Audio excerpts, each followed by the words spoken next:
PR or content marketing? Where should your budget go? PR people say content is too slow, content people say PR is too unpredictable. Both are partially right, and the answer, like most marketing decision, depends on your vertical, your domain authority, and your timeline. Today we run the actual numbers side by side. Welcome back to the Upgrowth YouTube channel, and today we're looking at PR versus content marketing simulator. And this will help you compare options side by side with real cost data and hidden variables. Same foundation as all comparison simulators, 87% of businesses choosing wrong without data, 3 to 5x hidden cost multiplier in wrong decisions. 150 plus real comparison data. The core insight here, comparison decisions in marketing are rarely apples to apples. Hidden cost, opportunity cost, and compounding effect make simple budget comparisons misleading. This simulator accounts for all of that. Before any further ado, let's get started with the simulator. Now here, this simulator has, you can see, 6 inputs, and you can either add it in INR or USD depending upon your income. Now let's say I'll add it in INR. Let's say my monthly budget is 3,60,000.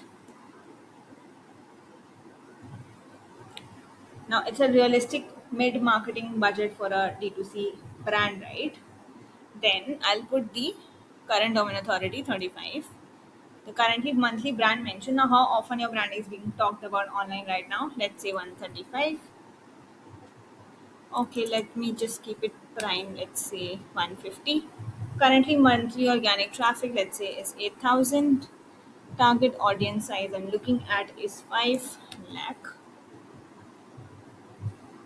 Okay, 50,000 because I've added monthly budget 3 lakh 60,000. So now vertical, let's say D2C. Okay, let me keep the audience size also 5 lakh. Now I'll compare strategies. Now, the recommendation comes up before the numbers and it's nuanced. PR drives stronger reach for D2C, but content offers better long term compounding. A hybrid approach recommended, allocate 60% to PR for immediate credibility, 40% to content for persistent organic visibility. Now the numbers. Look at the numbers. Public relation estimated reach is supposed to be 1,92,000 and content marketing 72,000. Qualified leads 5390 here and qualified leads there is 3049. Cost per lead here is 801 and cost per lead in content marketing is 1417. 1 year value here comes out to be 808.5L and here 365.9L. Now, PR is winning on every metric in year one. More reach, more leads, lower cost per leads. But for D2C specifically, it makes sense, right? Brand credibility and editorial coverage drive discovery at the top of the funnel faster than content in year one. But here's what the number doesn't show. And the simulator's recommendation addresses this. Content marketing compounds over time.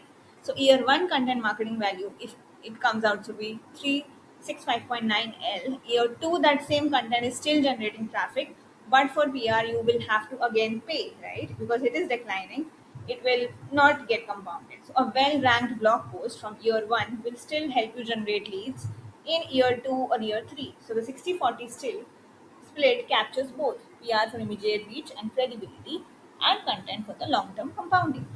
The cumulative lead generation chart also shows you the curves over 12 months. PR starts strong, the first media placement generates an immediate spike in the reach and leads, and then content starts slower. Month 1, month 2 are, you can see, almost flat, but by month 6 the curves are close together.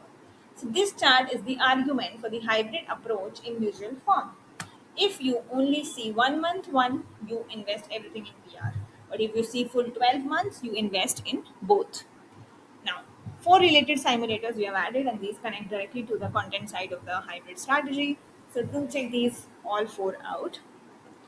And at the end, I would like to say that the PR versus content marketing simulator in one line can be summed up as for most D2C and B2B brands, the answer is not either or, it is specific split that captures PR's immediate reach advantage and content's long-term compounding value. So for D2C at this budget, 60 to 40% split is the best. Run it with your own vertical and your own budget. The split recommendation shifts for SaaS, B2B, and EdTech. Each vertical has different credibility and discovery dynamics.